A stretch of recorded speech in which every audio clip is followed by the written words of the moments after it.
or at least over the month or so, right? We should be able to delve into some of these materials. And so there's no decision being made today. And I hope that provides you with some sort of comfort, at least. Thanks, Drew.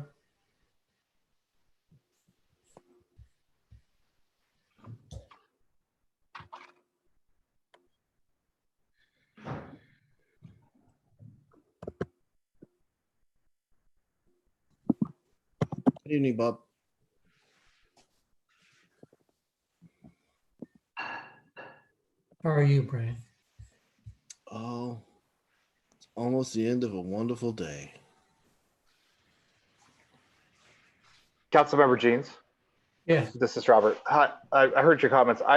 Good evening. I'm happy to schedule some time online with you next week if you're available, just to kind of walk through some of the slides a little more in detail if you'd like. That'd be great. Because we have a dark week, so we have some time that we can get you up to speed. Yeah, good. Thank you very much. Okay, absolutely. Thank you, Robert. Well, we're at 6 o'clock and I believe we have a quorum. Yeah, usually a quorum. So I'll go ahead and call the round table meeting, special city council meeting to order. It'll be focused on kind of introducing the general fund budget tonight. And with that, I'll turn it over to, or I'm sorry, Jody, could you please take the roll call? Hi, Mayor, it's Nicole. I'll be doing Oh, it Nicole, that's right. Thank you, Nicole. That's right. Councilmember Jeans, Here. Councilmember Ross, I'm here, and looks like Sean's in the, no, never mind. Looks like you just switched over. Here. thank you. Councilmember Holloway, Here. Councilmember Mayhew, Here. Councilmember Lassay, Councilmember Sunwall, Councilmember Shepherd. Here. Sunwall's here. Thank you. And right, Mayor thank you. Larson. And I am here as well. Thank you. All right, with that, I'll turn it over to Robert, Drew or Robert, which one of you is kicking things off? Yeah, I'm going to go ahead and start. I'm going to be handling the operating budget. Drew's going to be handling public works tonight. All right, thank you.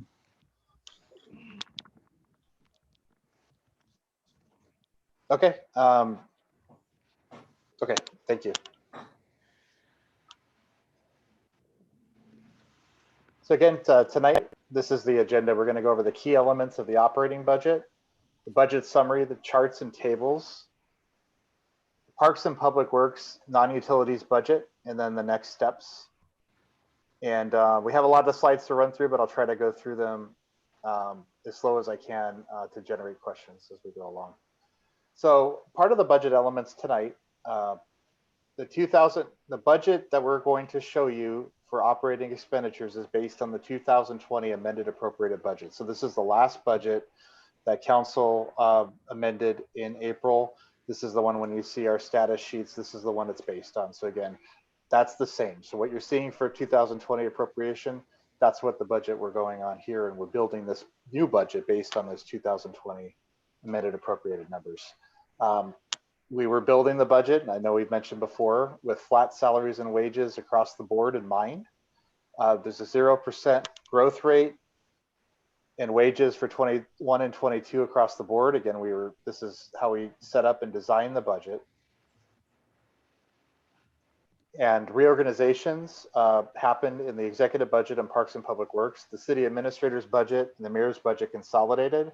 I know the Parks and Public Works, another department was working with the city administrator and the mayor, and also with the Parks and Public Works committee about a restructure they were doing internally with some vacant positions, and they will be presented to the Parks and Public Works committee at the next meeting, the first week of September.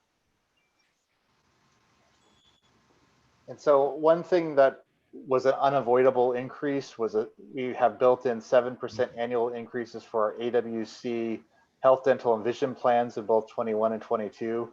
That's preliminary numbers that came in from AWC. We did not have any increases for 2 years, which was very lucky, but it's catching up to us now. And we are budgeting 7% each year of the biennium for those increases for health, dental, and vision benefits. There's 2% annual inflationary increases for services and supplies and contractual obligations that we built into the budget estimates that we're proposing to you.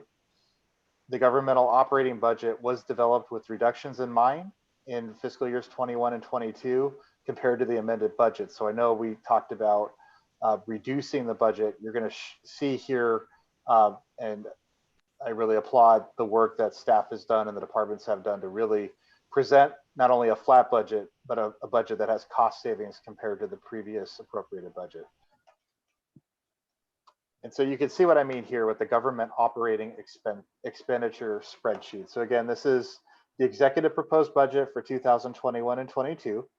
Council will have the ability through the committees and through the roundtables here to deliberate this budget, discuss these numbers. This is just the roll up. You can see administrative departments on top: Fire and Emergency Management, Snoqualmie Police Department, Park Maintenance and Operation, Streets Maintenance and Operations, Community Development, and then the non-departmental budgets. And you can see that the total governmental budgets account for about 18.37 million proposed for 2021, 18.55 million for 2022. You're going to see the same format on the other slides I'm going to show you. You can see the below highlighted line item. It's the proposed difference from 2020 base. So if we're using that left column, the 2020 appropriated budget as our base, we're saying what the difference is between 2021 and 2020 is approximately $793,000 lower. If we're seeing 2022 compared to 2020, that's about $620,900 less than what was appropriated in 2020. Does anybody have questions on this format before we move along? Councilmember Shepherd. Hi, it took me a while to get the mute thing to unmute. Anyway, so we have, I guess the biggest deduction is coming from streets, maintenance and operations. And then the second largest deduction came from administrative departments.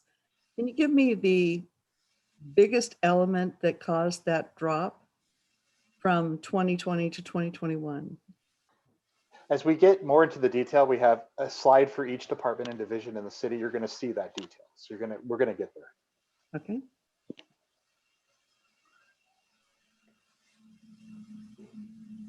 And so next, we're going to go over the operating budgets. First, the administrative departments. And so this is the roll-up slide with all the administrative departments. And I'm going to show a slide for each program and department under the administrative function here. If you recall in the last budget, the administrative departments, meaning administrative services, human resources, events, city attorney, city clerk, city council, mayor executive, communications, and finance, were actually put together and appropriated as one function. So we're going to show you what the detail is of that function for each category here, each department and division that we have under the administrative function that was appropriated in the budget. So you can see the total appropriation is 4.1 million for 2020. In 2021, it's 3.89 million, approximately $200,000 lower. And then 2022, that's $138,000 lower than the 2020 base. And next slide, please. Well, hold on. If you could just sort of maybe draw attention to the areas, to Councilmember Shepherd's question, which I think is many of the councilors would have.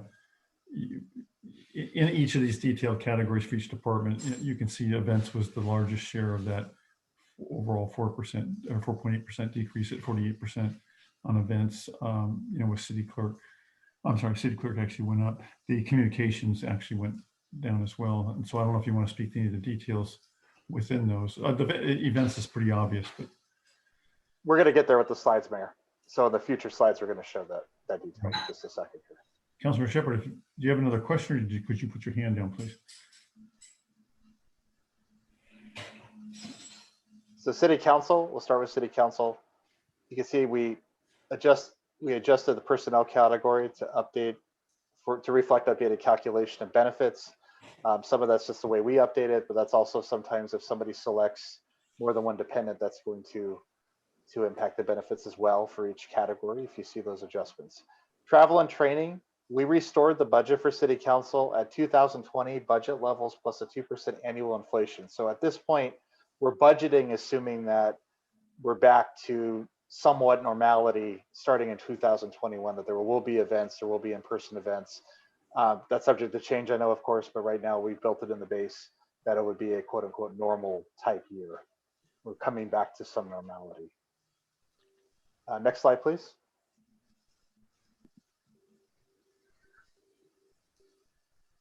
So the executive budget summary. One thing I wanted to mention is something that's been discussed for a long time. In 2019, the decision was made to actually move the city administrator position from what was the administrative services department, that was pretty much the human resources function as far as in the program and in the system. We actually moved that under the executive. So what you're seeing with this budget here is the second year, 2020 is actually the second year that the city administrator was housed under the mayor's budget, which we're now calling the executive budget. And so that personnel services, there are 2.25 FTEs. That includes the mayor, the city administrator, and what's now I'm gonna get and I really apologize to Nicole Weeby, I'm gonna get her new classification, where I believe it's events and outreach coordinator. Stop me if I'm wrong, Rick. Robert, community liaison to the city administrator. Okay, thank you. So that's Nicole Weeby's position. So 0.7 tenths of her position is actually allocated here, or it's housed here in the executive budget. 0.3% is housed in events. And so it's 70% here, 30% in events. So again, that was a product of the consolidated events coordinator and administrative assistant positions. We had an unfilled administrative assistant position for several months in this category. That was Tia Branson's position. So again, Nicole is assuming her position plus that position is consolidated. The city administrator, again, like I said, it was moved to the executive budget. We also reduced city sponsored expenses by $10,000. We just did that based on expenditures in the past. And we just looked at the performance of expenditures and realizing we were just over budgeting that category. Every so often we do housekeeping, we look at the line items, we ask the departments to look at the line items, seeing if year to year we're budgeting too much for a category, we'll automatically do that cleaning up and we'll reduce the category. So you'll see some of that as we go along here. Next slide, please. The city clerk budget summary. There's a 1 FTE, 0.25%. This is Jody Warren's position, is allocated to the risk management, since she does handle the risk management fund. There's an adjustment of personnel category to reflect appropriate allocation of position, the 75-25 split. We want to make sure we're getting it correct in 21. That's the only change you're seeing with the personnel services. Intergovernmental includes the election costs. They're actually charged annually by the county. Robert, can you speak to why the service and supplies went up 30%? The services and supplies, I believe, hold on just a minute. Mayor, I can come back to that. Or Drew, yeah, okay. We can come back to that.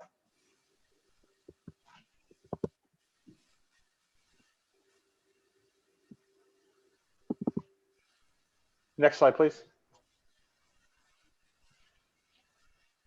City attorney's budget. One back, yes, please, thank you. City attorney budget, there's 2.8 full-time employees.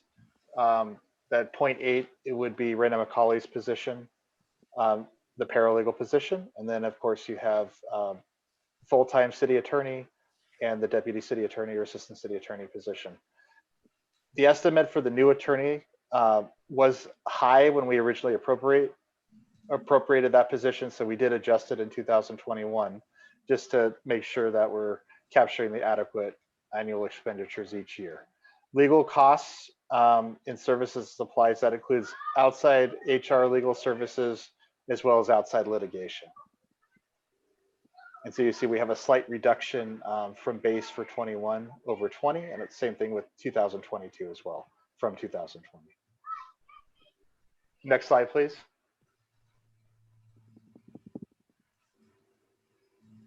Administrative services, again, this is the human resources function. Again, Deborah Vigil, the administrative services director, is housed in here. So is the management analyst and the human resources analyst. That makes up the 3 FTEs. The medical benefits were reduced from previous years, again, due to staffing changes and the amount that was taken up for benefits. So it did reduce with the change in personnel. You can see the proposed difference there was pretty much just that personnel services line item, down about $10,600 for 2021 compared to 2020, and down again $7,000 difference between 2022 and 2020. So again, I hope everybody's seeing we're holding this flat budget. We're holding salaries and benefits as low as we can, with the exception of the health benefits that I talked about earlier.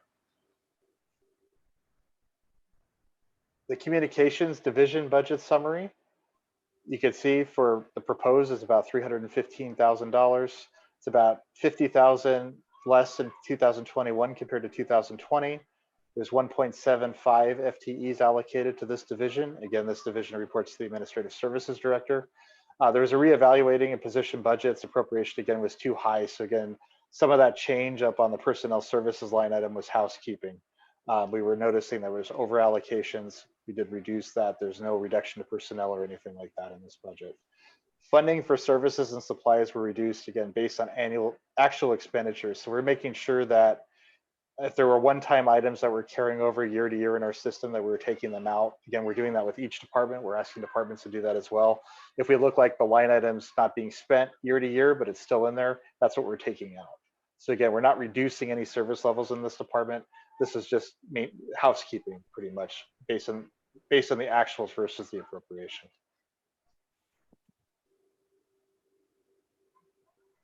Events division budget summary. And again, this is the Nicole Weeby position we spoke about earlier. So 0.3% or 30% of her position is actually charged to events.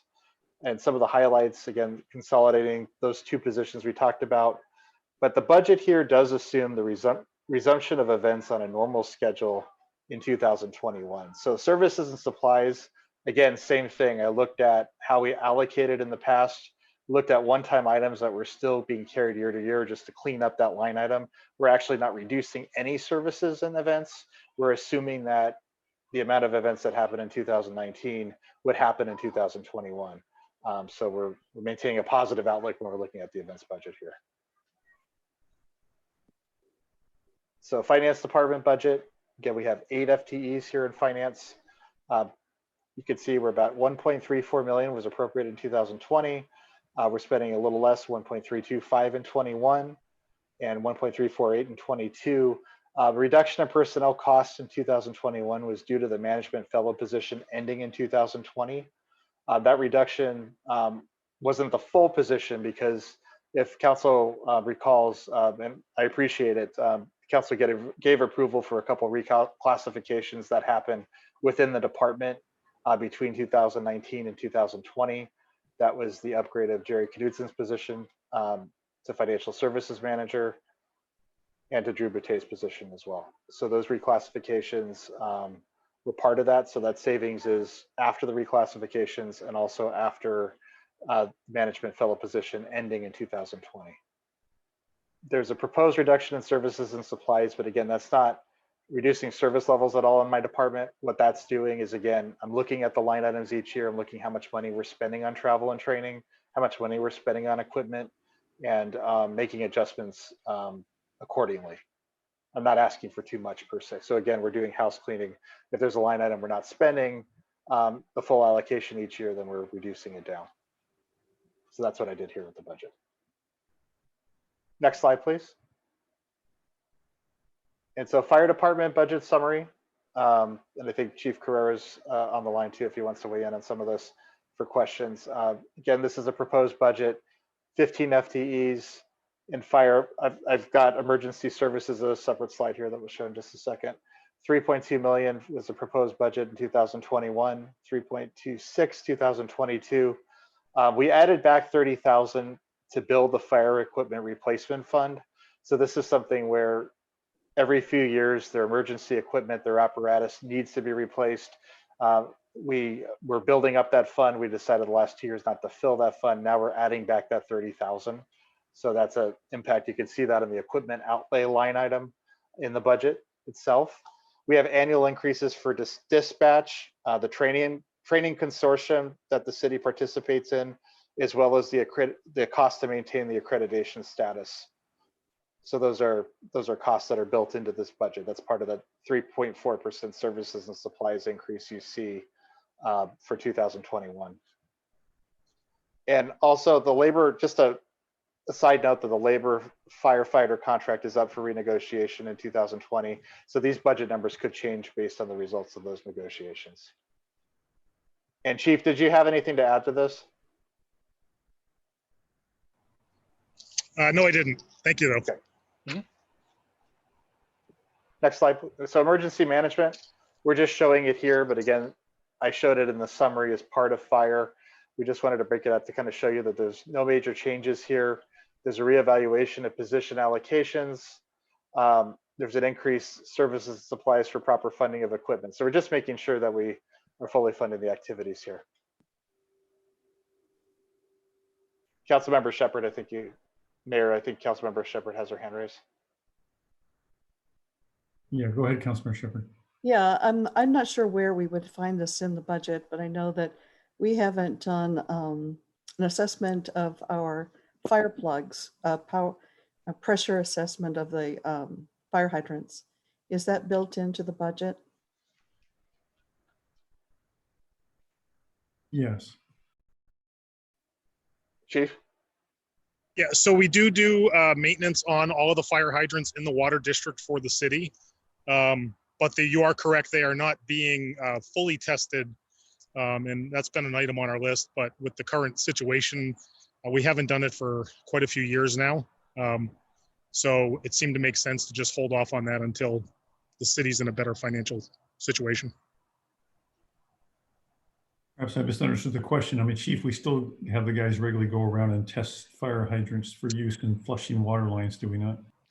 So we provide basic maintenance on the hydrants. We paint them. We make sure all the caps are working. We make sure the yoke and screws are working and that they flow water, but we do not pressure test them or flush them out.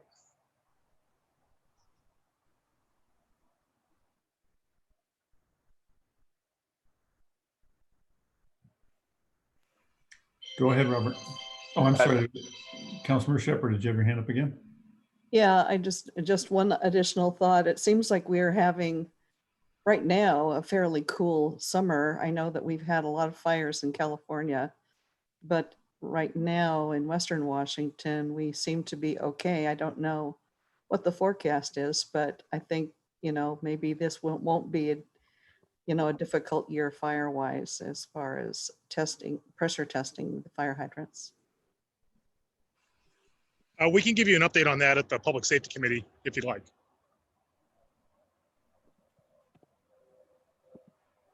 Go ahead, Robert. Okay, next slide, please. So next is police department. And I just want to walk through this to be very careful with what we did here. So what we did was we evaluated the position allocations between Snoqualmie Police and North Bend Police. And so the police department budget is not decreasing per se, it's the charge out to North Bend. And so we were looking at the North Bend charge outs. We were not charging out fully those positions. So the North Bend, you'll see there's an increase on the North Bend side, decrease there just to make sure that the positions are being charged adequately. So that's what that proposed difference is on the bottom.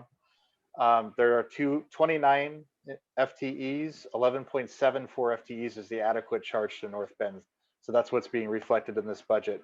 And just a side note that the Snoqualmie Valley School District provides 40% of the school resource officer position to the city. So they provide 40% of that funding for that full-time employee. Budget highlights, again, retirements and increased allocation, as I talked about. In intergovernmental, and so the retirements, do cause a cost savings when you bring somebody in at a lower pay band than somebody with tenure here at the city. So that's part of that as well.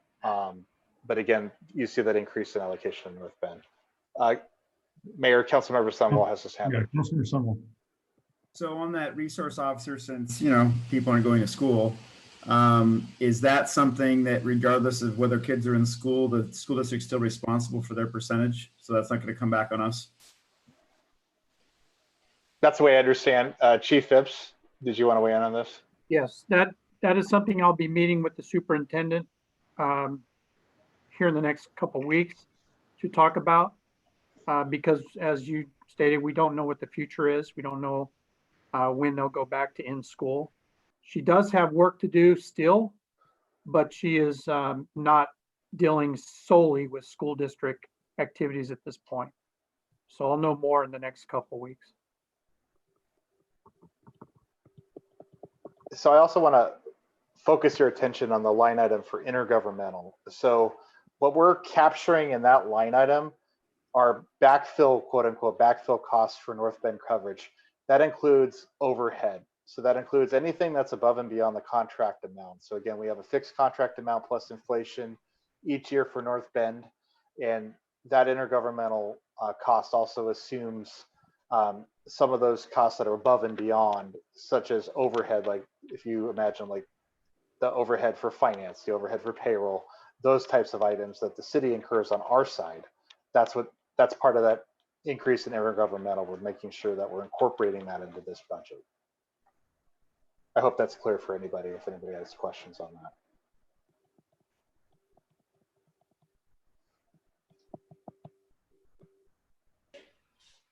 Okay, and then also on the intergovernmental, just really fast, you don't have to go back on the slide. We just had increases on the jail contracts and the dispatch services as well that we built through the budget.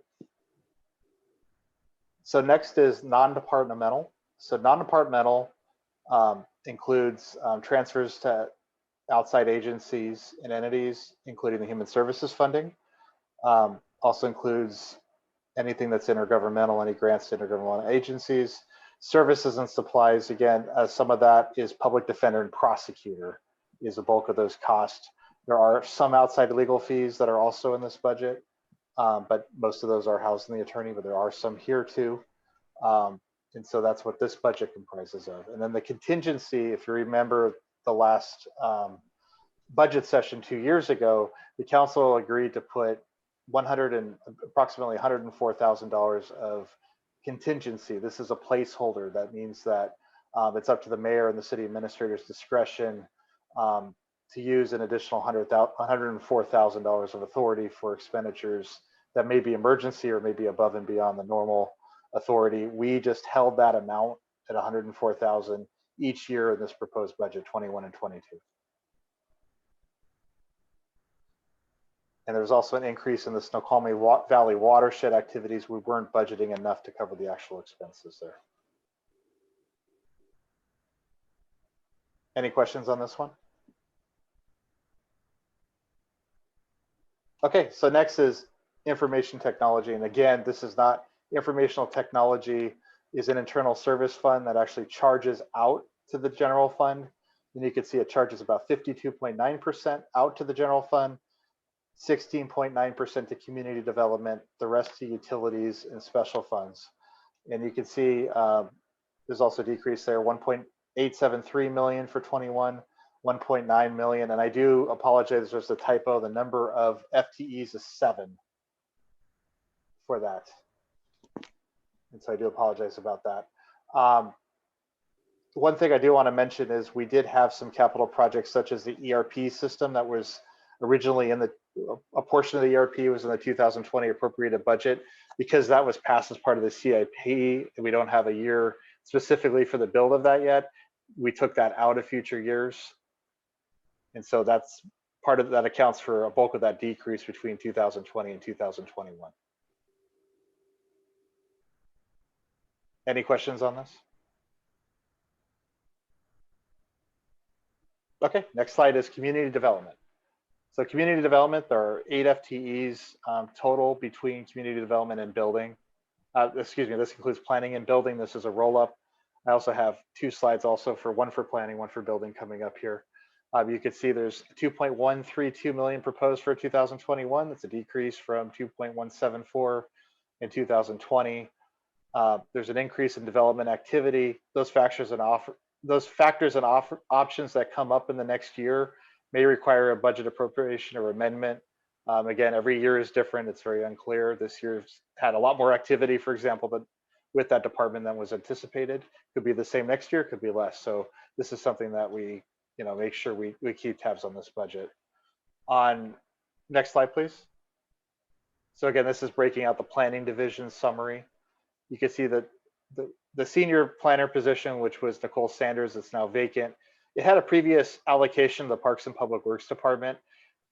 This budget that we're proposing today puts this position, at least for now, 100% in planning. Again, that's would be subject to change based on the needs of the city and the candidate that's ultimately hired when that position is refilled. Right now, it's not being refilled immediately, but it is funded for 2021, 2022. And so that's the difference you see on the personnel services line item. Again, we're not increasing personnel, it's just reallocating that position back to the Community Development Fund 100%. And then the reduction in services, one of the items that I know the city administrator and the mayor offered to help reduce the budget in 2020 was to eliminate the affordable housing study. So that was actually in the 2020 appropriated budget. So a large bulk of that drop between 20 and 21 was the removal of that affordable housing study. And again, that would have been a one-time project anyway. So again, that's that drop between 20 and 21 for services and supplies. So building division, again, this is subject to change. It pretty much runs status quo. It runs, based on the needs of the city. So right now, this is our best guess. Is again, it's personnel, services, and supplies, holding that just at inflation, holding it personnel just on the benefits, the health benefits that increase, and that's the only changes we see here on their budget. And then is there any questions as we go on about the operating budget before we go on to Parks and Public Works functional areas?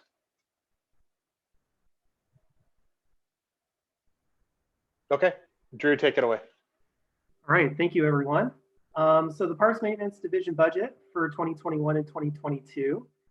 For 2021, it's roughly about $2.25 million, and in 2022, it's roughly $2.3 million.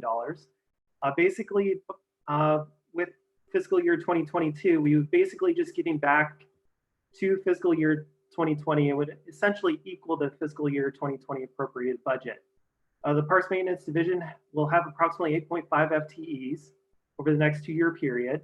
Some of the salary savings that you see under the personal services right there, the reduction of roughly 10% between 2021 and 2020, is representative of this proposed Parks and Public Works Department reorganization, which is something that we hope to explore more at the upcoming Parks and Public Works Committee meeting.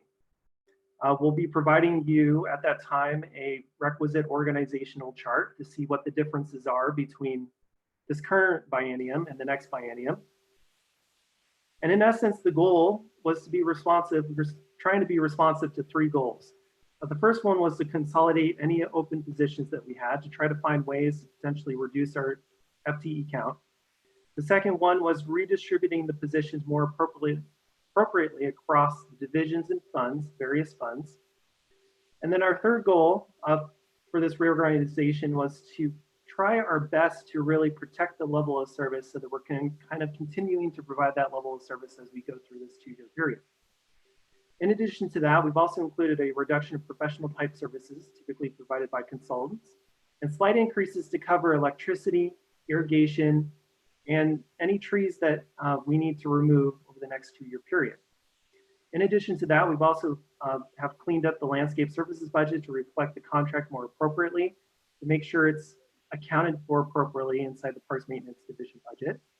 And just so that you know, the Parks and Public Works Department will be going through a renegotiation process over the next year regarding the landscape services contract. Next slide, please. Hey, Drew, real quick. Mayor, Council, I don't know if you're on, Mayor. Councilmember Jeans has his hand up. Would you like to take the question now, Councilmember Jeans, or wait till after Drew presents? It's a quickie. Let's do it now, please. Okay. Go ahead, Councilmember Jeans. Account for the summertime Parks Department part-time employees and that 8.5 designation of the people in the Parks and Public Works? So that does not include seasonal employees. That's your full-time equivalent employees for the entire year. Okay, All right, so onward to the street maintenance division. In essence, we're proposing $1.03 million operating funds for 2021, as well as $1.05 million for 2022. This is roughly a decrease of $162,000 from the 2020 appropriated budget, and between 2020 and the 2022, the difference is roughly $142,000. The street maintenance division has roughly 1.45 FTEs. And in terms of the highlights, you'll see that there's a 31.3% reduction between 2020 and 2021 when it comes to personnel services. And that accounts basically for the Parks and Public Works Department reorganization. This budget also includes a reduction in repair and maintenance services and an increase in snow and ice control activities, basically offsetting each other. And it also includes a cleanup of the landscape services budget as well to reflect the contract more appropriately. In addition to that, there was an internal service charge that we also removed, given some events that transpired at the end of last budget cycle.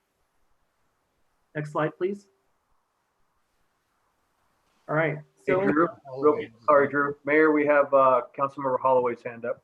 Yeah, Councilmember Holloway? So the question I have is, a lot of the personnel changes are due to reorganization. correct. Overall, when I add those up, if I collect all those together, is that a plus or a minus? So when you collect all those up together, it's going to be a minus. It is going to be a minus. All right, because Yes. Hey, Councilmember shifting it Holloway. around, I lose track of the numbers. All right, thank you. Okay, Councilmember Holloway will be showing you the organizational chart here at the committee. But when it gets down to it, overall, there'll be 2 less positions for 21-22.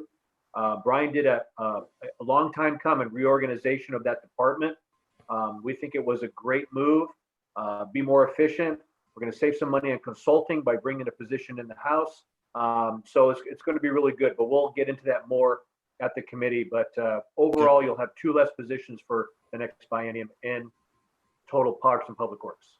Thank you. Thank you. So for the facilities maintenance division, we're proposing $1.63 million for 2021 and $535,000 for 2022. In essence, the facilities maintenance division has 1.65 FTEs. If you notice the reduction in personnel services between 2020 and 2021 and 2022, basically that accounts for the proposed Parks and Public Works Department reorganization. This budget also includes a reduction in a one-time expenditure approved as an enhancement during the last budget cycle. And that was for the facilities maintenance plan. And it also includes a cleanup of the landscape services budget to reflect the contract more appropriately. And under that equipment outlay line that you see there, we had budgeted $400,000 in 2020. The reason why you see zeros across the board for 2021 and 2022 is because we incorporated a facilities maintenance program inside of the non-utility CIP, which would be paid for out of the facilities capital fund. So we would no longer budget for those items in this facilities maintenance division, but they would be budgeted out of the facilities capital fund. And so in addition to that, we've also incorporated a transfer to the facilities capital fund, given the creation of this facilities maintenance program, the non-utility CIP. To provide you with the story of why we're able to do this is because back in the 17-18 budget, we had transferred $1.53 million from the real estate excise tax as well as the revolving reserve fund into the facilities maintenance fund budget in order to support capital outlay expenditures over time. Since that time, we've spent approximately $424,000 primarily for a police security fence. And as a result, we had a remainder of approximately $1.1 million, which is what you see in that transferred south line. So in essence, what we're going to do is we're going to transfer $1.1 million from the facilities maintenance fund to the facilities capital fund in order to support the continuing funding of that facilities maintenance program that we created as a part of this most recent update to the non-utility CIP. Councilmember Mayhew. Yeah, so I expect that what Drew just went over, Mr. Boutte just went over, is going to be a little bit hard to follow, and we're going to have plenty of chance to follow up on that, both at Parks and Public Works Committee and then at future meetings. But I'll just throw my 2 cents worth in to just say that when I first did my in-depth study of how our budget works, I described what had been going on in this regard previous to this change as a bunch of spaghetti, meaning that we had revenue from the REIT, and then we moved it over to the general fund, but then we took it out of the general fund and we moved it back over to pay for some capital items. And it was just, actually the first time I tracked it through, I remember thinking, what on earth? This is so complex. So I think it's just fantastic that this is being cleared up. And what goes along with clearing this up, it's cleared up in the sense that it's now just been put into that capital program. And so that to the extent that there was some fund balance built up in this respect, that's being transferred over too. So that 1.1 million, us accountants can do some weird things sometimes. We can call money that we transfer an expenditure. I won't go into why accountants think that, but it's not that 1.1 million is just being moved over. Maybe some of it's being spent or maybe it isn't, but you have to go to the other place to find out. So, but moving it to the right place and moving this whole activity to where it's now been moved to, I think is a fantastic untangling of things. And I believe that once we get past this sort of movement, the whole thing ends up being clearer. But of course, all of us should keep pushing on this till we're satisfied that we understand these numbers and we agree with what's going on. But I do think it's a really positive step. Councilmember Lassay. I'm not going to get hung up on spaghetti because we're all hungry, but at the same time, Drew, it would help maybe at committee. I don't want you to get into it now, but maybe discuss that transfer and how that impacts the non-utility CIP and where that's budgeted in. I don't want to get into that now, but I think it'd be good for everybody to understand how that, not only that it happens, but how do we know we have the money to do that? All right, thank you. All right, next slide, please.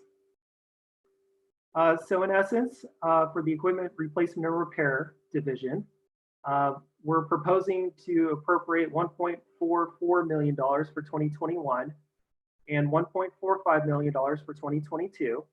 This is an increase over the 2020 appropriated budget, and that's primarily because of the equipment outlay, which is what we'll get into eventually. But as you could tell, there is a reduction to personnel services, and that primarily accounts for the proposed Parks and Public Works Department reorganization. Under services and supplies, you'll see roughly a 2 to basically on average a 2% increase. And in essence, that includes an increase in repair parts, and it's partially offsetted by a reduction in gasoline fuel. And then under the equipment outlay item, you'll see an increase there. And in essence, at the next Parks and Public Works Committee meeting, we plan on getting into a 2021 through 2022 vehicle and equipment replacement memo that kind of describes the vehicles that we intend to purchase over the next 2-year period and how that actually compares against the replacement schedule that we currently have right now. So hopefully we can get into that eventually at the next committee meeting. But otherwise, overall, it's an increase over the 2020 appropriated budget. And next slide, please. All right, Robert. Thank you, Drew. So the next steps, the committees will receive and review department budget worksheets ahead of the committee meeting scheduled for the week of September 8th. So you're going to be able to ask questions, dive into everything we showed you tonight into more detail during that time. Staff, of course, will monitor changes in the fiscal situation and outlook of the city during the budget process as we go forward. Again, it's still fluid right now. It's still subject to change at any notice. And then staff will compile a draft 21-22 budget brief document after council agrees to the budget priorities, which we're aiming for late September. you have any questions at this point?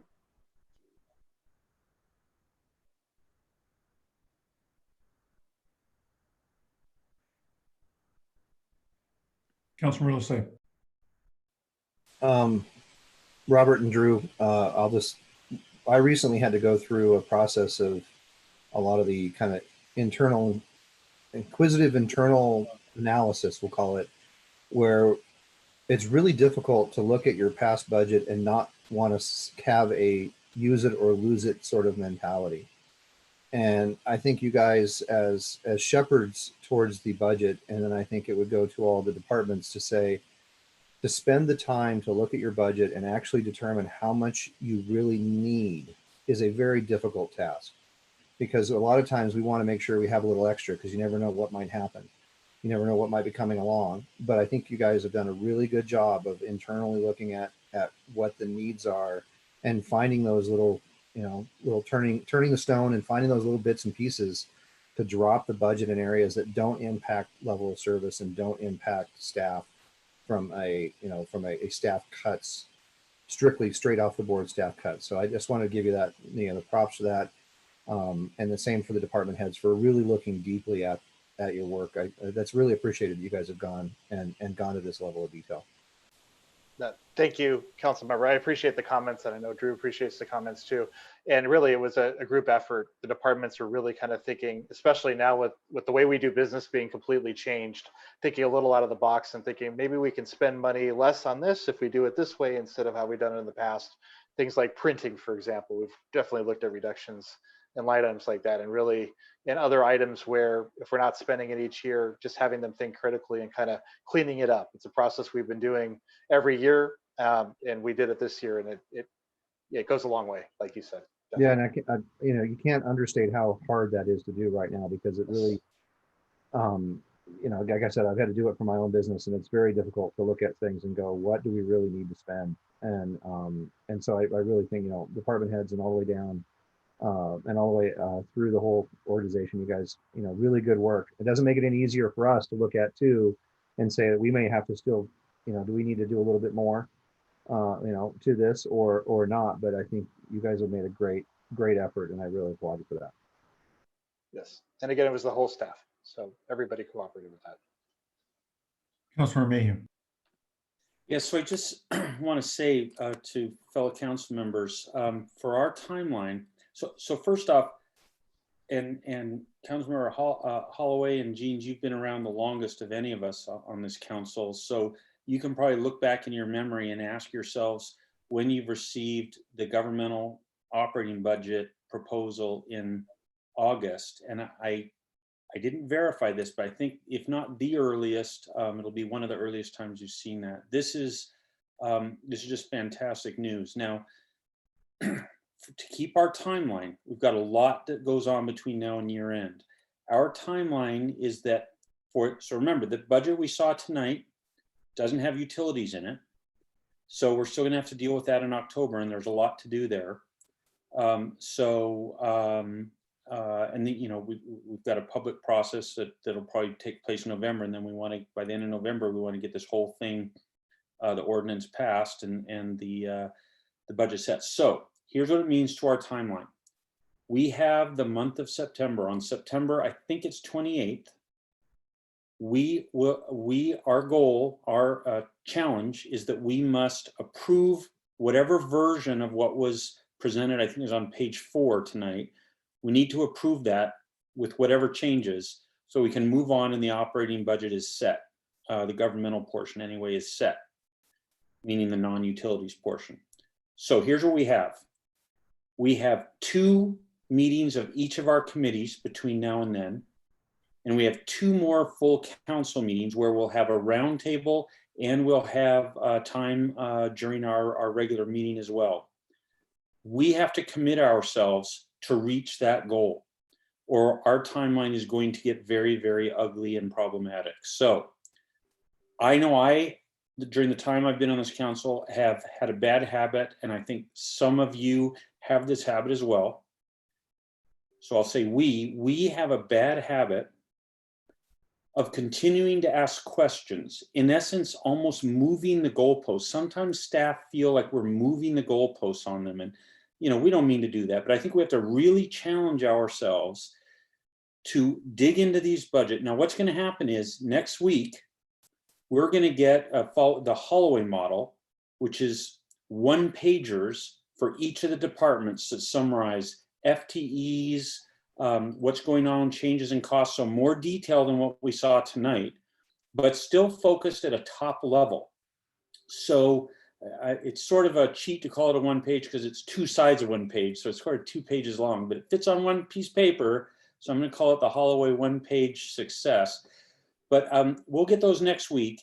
And I think in our committee meetings and in our council meetings, we have to early on at the very beginning, starting when we get those next week, we have to ask for the information that we're going to need. And then we need to move through whatever discussions we have want to have at the committee level or at the council level so that we hit that target. So that's our challenge to ourselves that we established in essence way back at our retreat. End of September, be ready to pass whatever version of what was presented tonight that we're going to pass. So if we could all put in the work on that, I think let's challenge each other to do that and hit that timeline.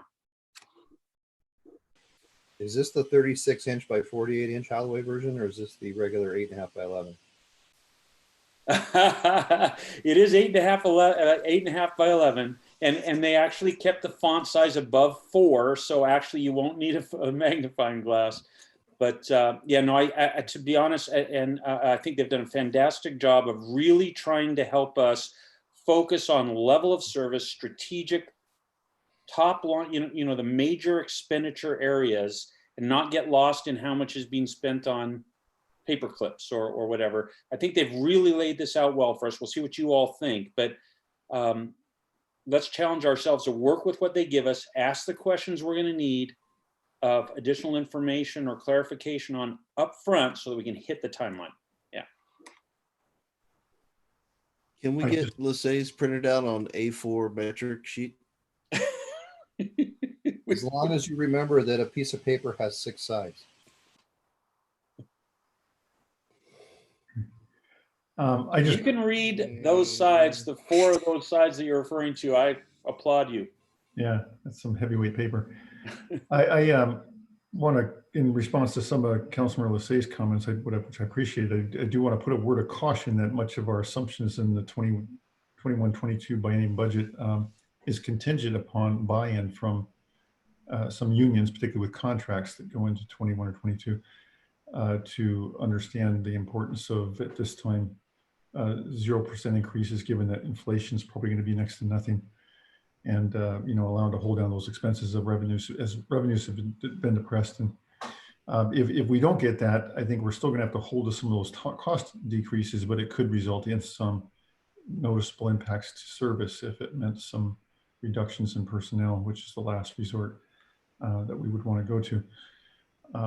So yeah, just to keep that in mind. And of course, the other service level reductions we're experiencing are ones that are involuntarily happening anyway, such as no events. So those are the easy ones to incur. All right, with that, I think we're going to do a lengthy 7-minute break before the council meeting and actually start on time at 7 p.m. So we'll see everyone back sharp at 7 p.m. Go ahead and enjoy a break at this time. And with that, the special meeting of the Council of the Roundtable is adjourned.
Bob, I think there might be some static coming from your microphone. If you could maybe mute until you speak. Great, thank you. That did it.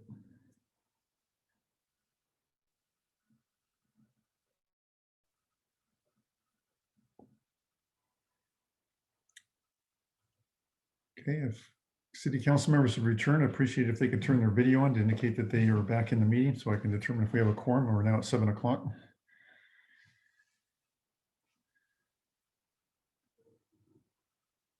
All right, I do see a quorum. So with that, I will call the Snoqualmie City Council meeting to order and ask the city clerk to please take the roll call. Very good. Councilmember Jeans, Here. Councilmember Ross, Here. Councilmember Holloway,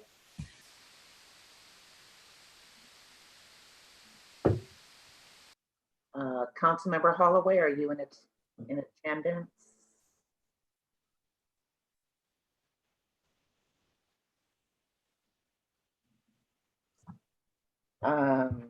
Councilmember Mayhew, Here. Councilmember Lassay, Here. Councilmember Sundwall, Here. Councilmember Shepherd, Here.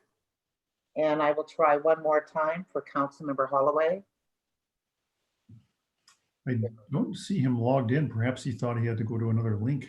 He is now logged in. There- I can see him logged in. And Mayor Larson.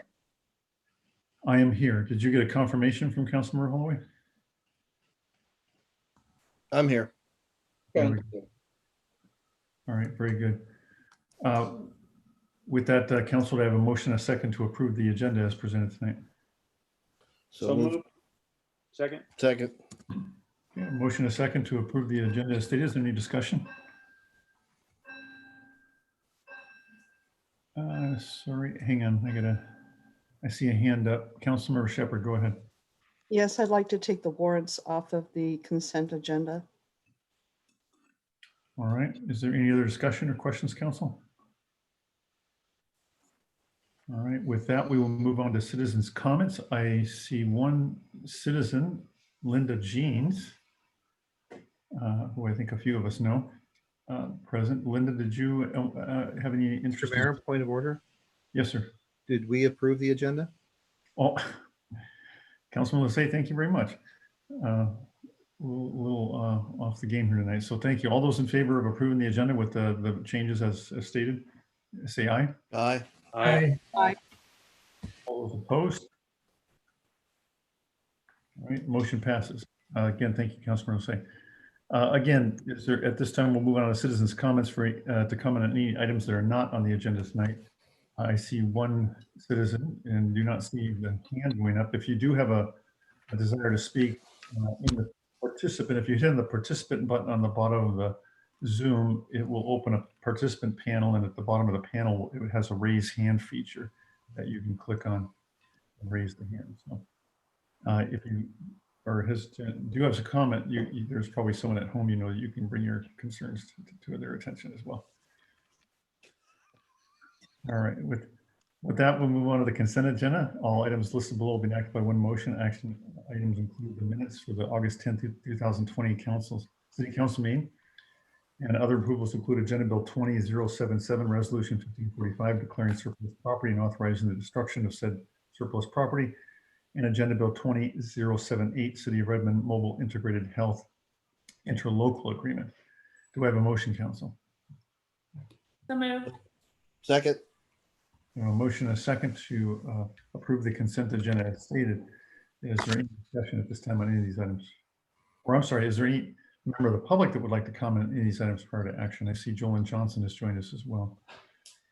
And I believe Bill knows how to raise his hand. All right. Council, need discussion?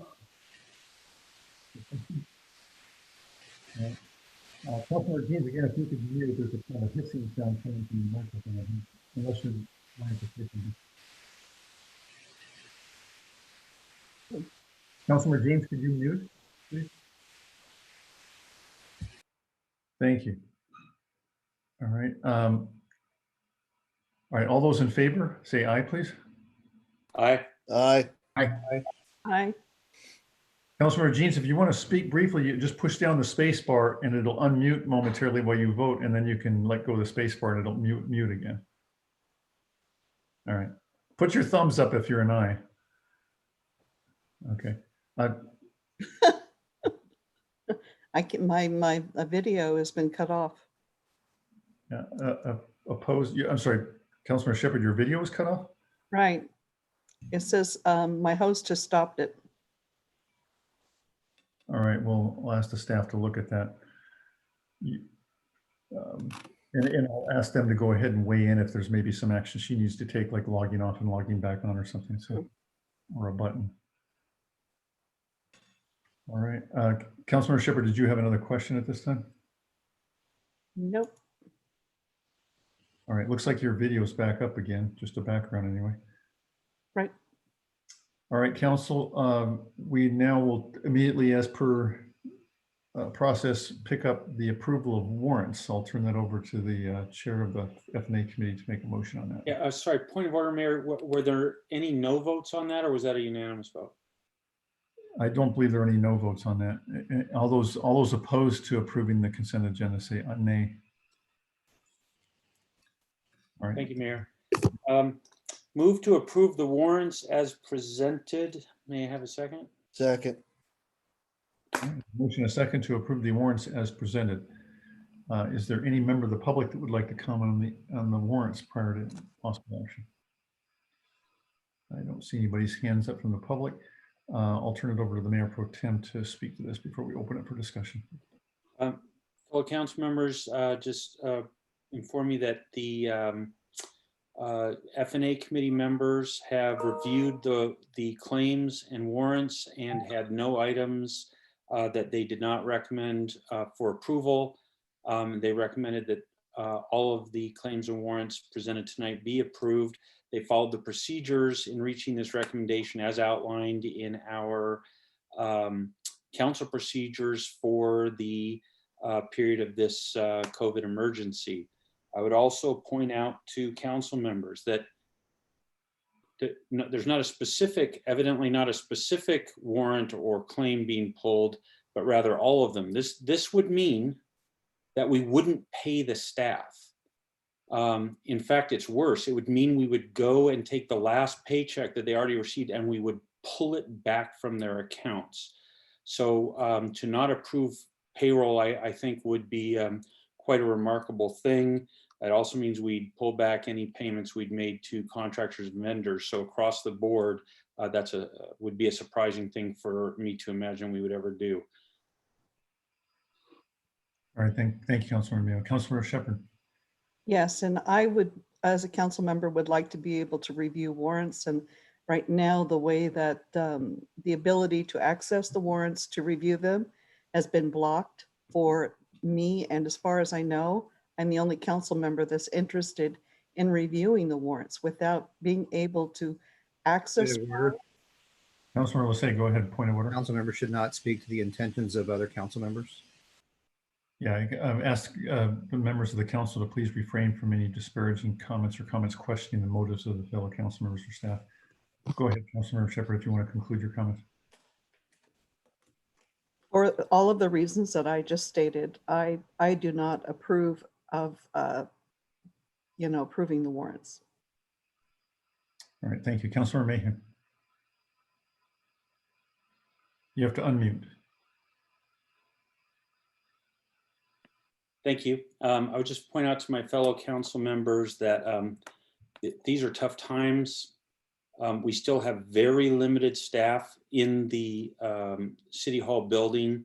There are many things that we all might like to do.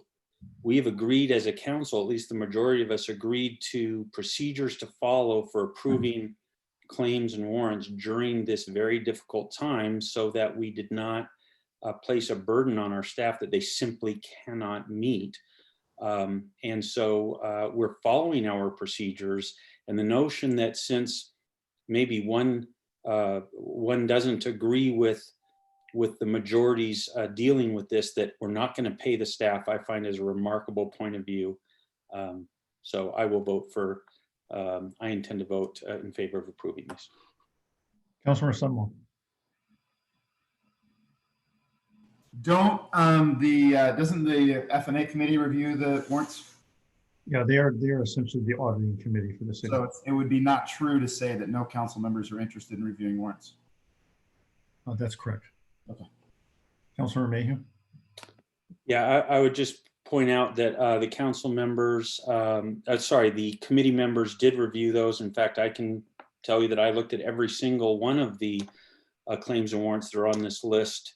So that there is a detailed review going on, as you all asked us to do, for these procedures that we're following during this COVID crisis. And the F&A committee has been diligently following those procedures. All right. Councilmember Sunwell, did you still have your hand up, or did you just forget or have another question? You'll have to unmute. Oh, okay. All right. Any other questions or comments, council? All right. Seeing none, all those in favor of approving the warrants, please say aye. Aye. Aye. Aye. Opposed, say nay. No. All right. Motion is approved 6-1. Moving on to reports. Parks and Public Works Committee is there a report? I was not at the meeting, so I will defer to Brian, who I assume chaired that meeting while I was gone. Okay. Councilmember Holloway, any report? No report. Community Development Committee report. No report. Finance Administration Committee, any additional report? No additional report. Public Safety Committee, any report? No report. All right, so moving on to committee of the whole. I have a question for the Public Safety Committee. Go ahead, Councilmember Snowell. I was sent a picture of construction is the word. Did the city decide to put gates up at the YMCA parking lot? Yes, there have been poles already poured that will hold the gate. They need to cure for a week before they hang the gate on there, but they're out there right now. So we're gonna block that parking lot after certain hours? Yes, there's been quite a bit of unpleasant activity happening up in the parking lot in the late hours up there. And so we're gonna have to figure out some appropriate hours that officers at least would have that measure to close and lock the gate to keep the vehicles out of there. Oh, okay, that's an interesting decision. Okay, thank you. All right. Mayor Pro Tem, I'll turn it over to you on a council liaison appointment to the watershed forum. Yeah, move to appoint Council Member Holloway as the council liaison to the Snoqualmie Watershed Forum, or excuse me, it's not a motion. I'm appointing, if I'm doing this correct, if I'm doing this incorrectly, please correct me, but my understanding is I'm making this appointment and looking for the council's confirmation of that appointment. So if you could have a motion and a second from council members to approve, or motion and a second approval of Mayor Pro Tem's appointment. Move to approve move to approve the appointment. Second. I have a motion and a second to appoint as stated by the Mayor Pro Tem. Any further discussion on this item? Councilor Mayhew, go ahead. Just to share with the council, the choice of Councilmember Holloway is because he has previously served in this role for the council in previous years and is in a fantastic position to step in and take this role on, hit the ground running. And so just want to make sure you're all aware of that, and that is the reason for that selection. And the commute will be better for him this time. All right, all those in favor say aye. Aye. Aye. Aye. Opposed? All right, motion passes. Thank you, Councilmember Holloway, for taking that role. Councilmember Jeans, I noticed your hand was up earlier and I just missed it. Did you have a comment to make or a question? Yeah, actually, you were talking about you poured the posts for the gates.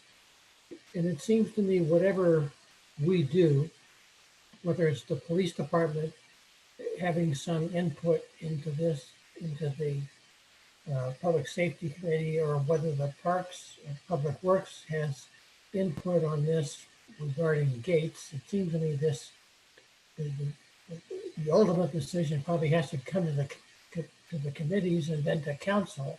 Although it sounds like you're planning on putting up the gate without that kind of activity. It certainly looks that way. I mean, Rick, did you want to speak to that on the decision-making process? Rick's got his hand up. Go ahead, Rick. Thank you, Mayor. Yeah, there was some discussion on what to do as far as bringing it back to the council. Maybe Brian can answer that question, but basically Public Works is looking at installing some gates, right, to protect that park due to all the activity, after hours activity, if you will, and some of the other things. Working with our police department, the police department is looking at other things as far as cameras and lighting or something to that effect. And they have some options on the table right now that we're going to be discussing before we do anything like that. But I think the basic, I guess, fix to start out was to put some gates up to deter cars from going in after hours and parking and doing whatever. So if Brian's on here, because he had sent an email today about working on that. So maybe Brian can chime in on the gates. Yeah, we've been working closely with the police department on this, and the police department has been working closely with the neighbors.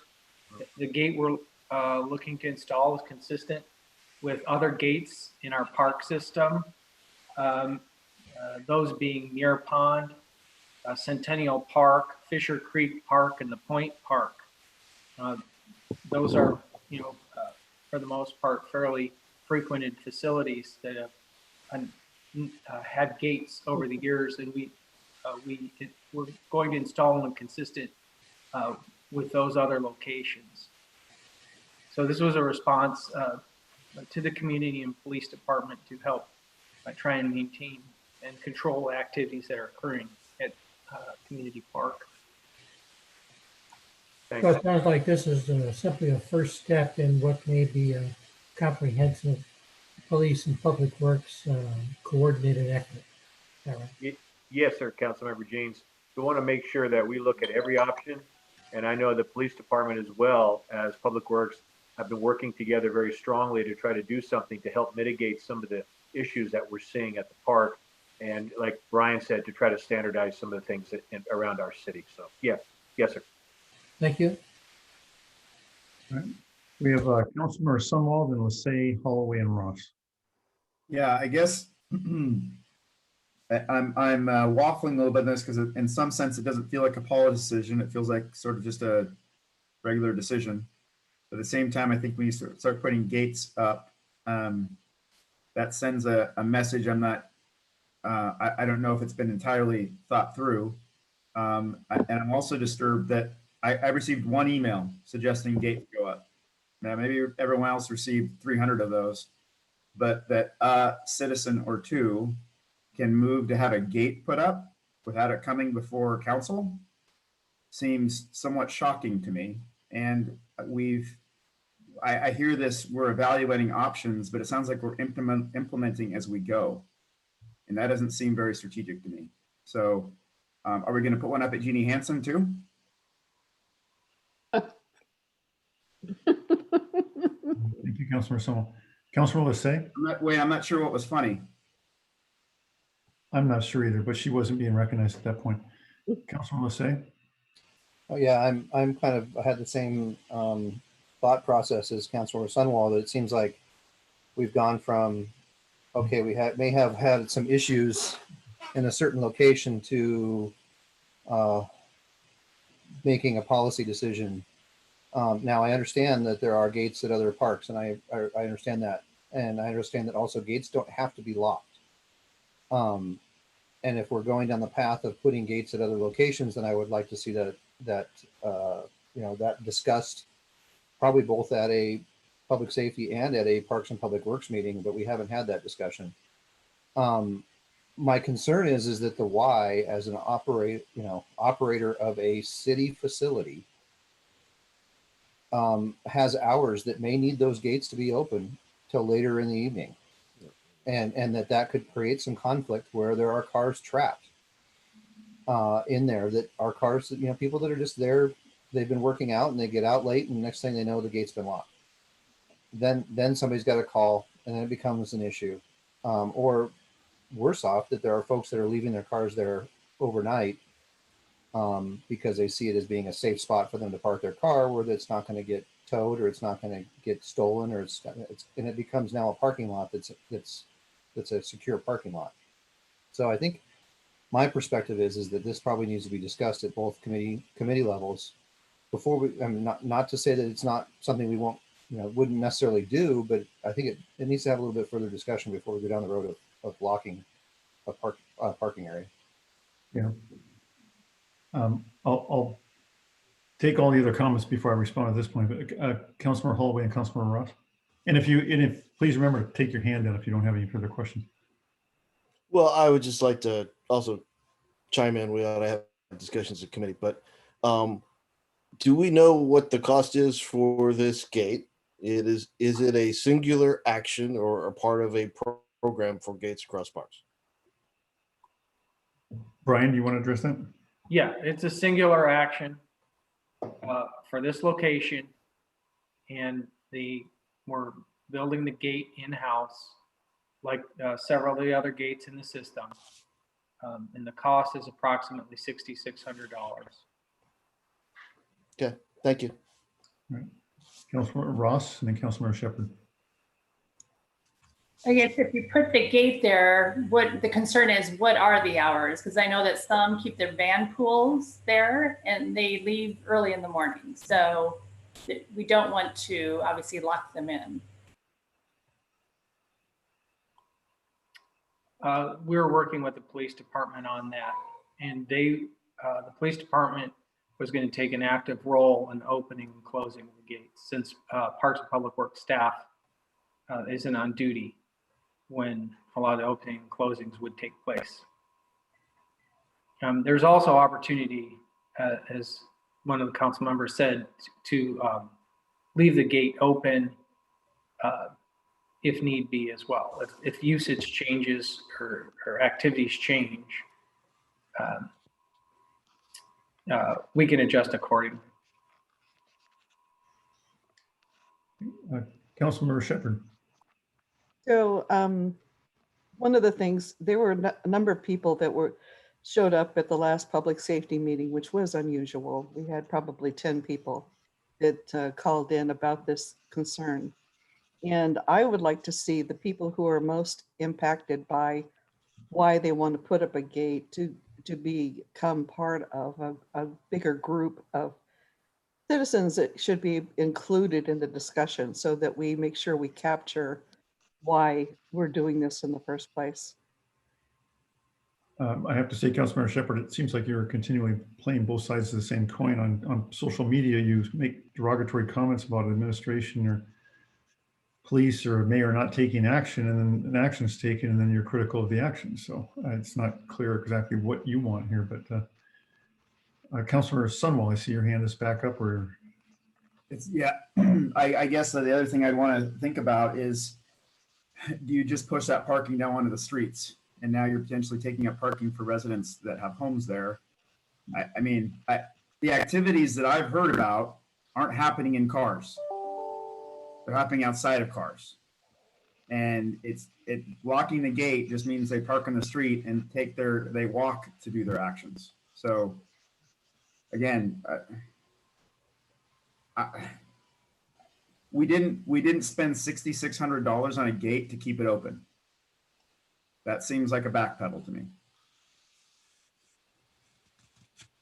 okay, I don't see any further hands up at this time. So council, I will say my apologies that I clearly failed to assure that my administration or I were having an appropriate decision-making process or involving the council or stakeholders in that decision. It's not monumental amount of money, but it's not insignificant. And obviously you don't want to spend even $6,600 on something that perhaps is deemed unworkable. We have yet to determine those hours. I don't think the police, public works and so forth was ever thinking we would be shutting the gate, leaving cars locked behind there. We would clearly want to coordinate with the YMCA, or at the very least leave notes on cars where you couldn't contact an owner saying contact police immediately if you're behind the gate, where they could come over within minutes and let someone out of there. But with that said, we could have handled this decision-making process better with you. And so what I would say is, I think given at this point, much of the cost has been committed, we will be, we'll take this discussion to the executive staff meeting tomorrow morning, and can certainly bring it back to the next committee meetings. And if the council so deems to simply leave the gate open or not even follow through with hanging the gate on the poles that have been put in, then I will respect that decision. But as you know, there's been, it's precisely why it's been difficult responding to some people for over a year have been hammering us pretty hard about some of the issues at the park, because they're fraught with a lot of difficult nuances and different sides. It's not constructive, I think, for council members to go out on social media trying to stir up or solve that in that venue. But I think you've given us a lot of very thoughtful perspectives and comments that we need to deliberate about and consider prior to the execution of that.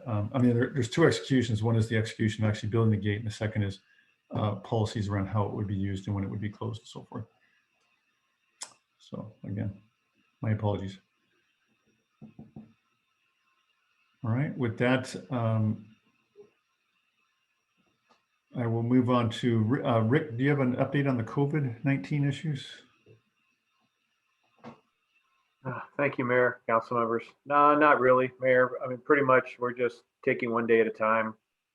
There's been some information coming out. We've been passing it. You've sent some information, Chief Carrera, some information to staff, and we've been kind of reading that. We're still continuing to very sparsely occupy City Hall as people need to come in, working from home mostly. Still working with my city administrator, city manager, weekly meetings. If anything comes up or we brainstorm some stuff, then we try to implement that in our agencies. But other than that, we are just trying to get the budget completed, and then trying to make sure everybody's safe, and trying to still create or help sustain economic vitality within our community. So that's about the only update I have for tonight, Mayor. So thank you. All right, thank you, Rick. Any questions on those issues, Council? All right, seeing none. Is there any, Robert, do you have more follow-up to continue on the fiscal work plan or goal setting for tonight? Any other issues on that? No, Mayor, unless there were more questions or unless the Mayor Pro Tem wanted to weigh in a little bit more on the next steps. All right, thank you. With that, we're going to at this time go into an executive session regarding potential litigation pursuant to RCW 42.30. Mayor Pro Tem had his hand up. Yeah, Mayor Pro Tem's hand is up, Mayor. When we do that, I guess there's been some emails flying around about the protocols for the executive session tonight. So Mayor Pro Tem, I think you wanted to speak that. Go ahead. Okay. Oh, sorry, Mayor. I was just going to say regarding the last topic that I already sort of made my pitch about the timeline and the importance of us all getting doing everything we can to support that timeline. And just as a reminder, sending your questions in to Mr. Hammoud is very welcome. They would love to get ahead of our questions, and so. You'll have, you already have tonight's presentation. You'll have these one-pagers, the hallway one-pagers that I referred to earlier. So you'll get those next week. So just a reminder, anything you can do to get your questions in ahead of that will be fantastic. That was the only thing I had to add on the work plan. All right, thank you, Mayor Pro Tem. Before I do queue up the executive session, Mayor Pro Tem, I've been trying to sort of, I don't double task very well or triple task. I think I kind of have an inkling of what's going on with the executive session, but I think it might be good just to involve all the council members. But did you have a protocol or a different way you want to queue that up? Or I know that. Well, it's my understanding that because of the subject matter, that 6 council members will be invited, and along with the mayor and the individuals you're planning to invite as well. Maybe if that's incorrect, maybe I'm happy to be corrected, or maybe Mr. Sturbank has a comment. Yeah, I thought perhaps the 7th councilman would benefit from at least hearing what the concerns were, but that's fine. I'll follow the Mayor Pro Tem's direction on this one. I guess my bigger question was then, was there a suggestion we would stay in this environment, or everybody's gonna go use a new link, correct? Okay, thank you. The one that was provided earlier. All right. Well, there's another one as well, Mayor. That was this is Rick. The original, we have a standalone executive session link that Kevin or Jody puts out every single week. That's the standalone that gets us into every executive session. With that being said, due to the protocol that Mayor Pro Tem has stated, there is another link that was sent out that council members should have as well. And then you and I are also put on as co-host, Mayor, so that we can control that meeting as well if needed. All right. Was that the link that was sent out just prior to 6 o'clock or around 5:30 or something like that? Yeah, the latest one was sent by Kevin. Jody had sent the original standardized executive session link, but Kevin has sent out another one. At least that's the one I received from It's Kevin. the same link. Yes. Kevin, go ahead. It's the same link. Okay. It's just now has a waiting room so the mayor and Rick can let people in who need to be there. And Kevin, it's the same link that Jody sent out at 4:59 or 5 o'clock? yes, sir. Okay. I just changed it to include a waiting room. Thank you, That's all Kevin. I did. Thank you, Kevin. All right, thank you. Sorry, I'm trying to get things in order here. Okay, so at this time, the council will go into executive session regarding potential litigation pursuant to RCW 42.30.110, section 1L triple lowercase I. The executive session is anticipated to last approximately 1/2 hour, and there may be action following. I request that Rick Rudimetkin and Bob Sturbank join the executive session. Please, yeah, okay. And please remain on the current Zoom link, because after the executive session is over, if you have any interest, this meeting will reconvene. It will just simply be on recess during that time. All right. So at this time, if the council members and Rick and Bob Sturbank could please all join in executive session.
I made it.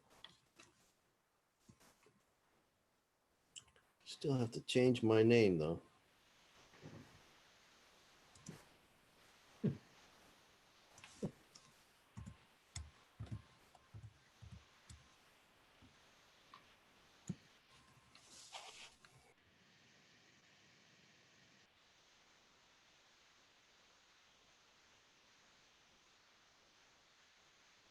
So who's not going to be here?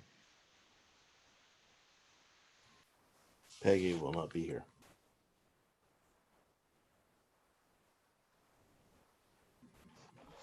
Gentlemen, you're still in the regular council meeting. I didn't make it. All right.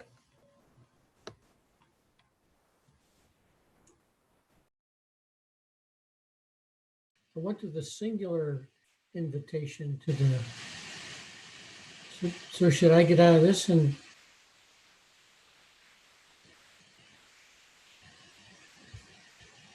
Yes, please join the other meeting that was sent to you. Unbelievable.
All right, we'll just give it another minute for everybody to get back into the regular session, and then we'll reconvene.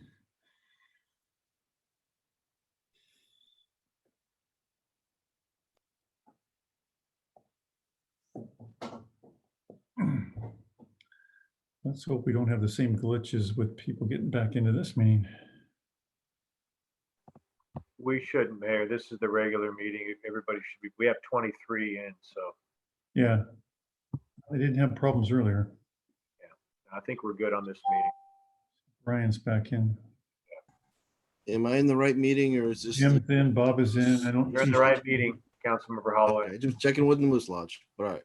Everybody seems to be coming on just fine. Anybody see Sean?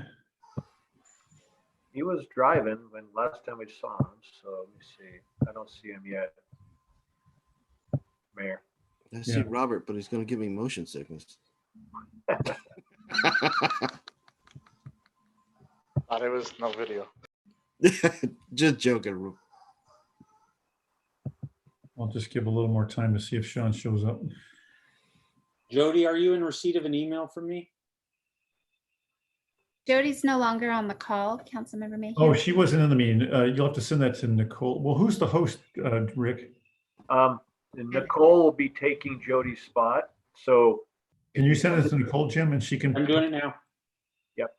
Who's handling the agenda and everything up on the screen right now? That would be Carson or Robert, I believe. Oh, Robert, are you? No, I think it's Jimmy. Yeah. Andy Latham, gentlemen. Sorry, Andy. CC Andy, Jim. Yeah, Jody had to get off, Mayor, so we're having a couple of staff continue with this. I keep forgetting that Nicole's been covering for Jody tonight. So yes. Thank you. What's Andy's last name? Latham. Latham. I still don't see Sean. He might still have an issue. Let me see if I got his number. I can text him.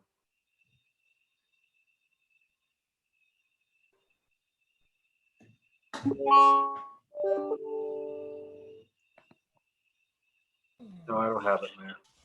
Maybe we should all text him while he's driving. Okay. I'll text him. 7 different text messages. Yeah. Where are you?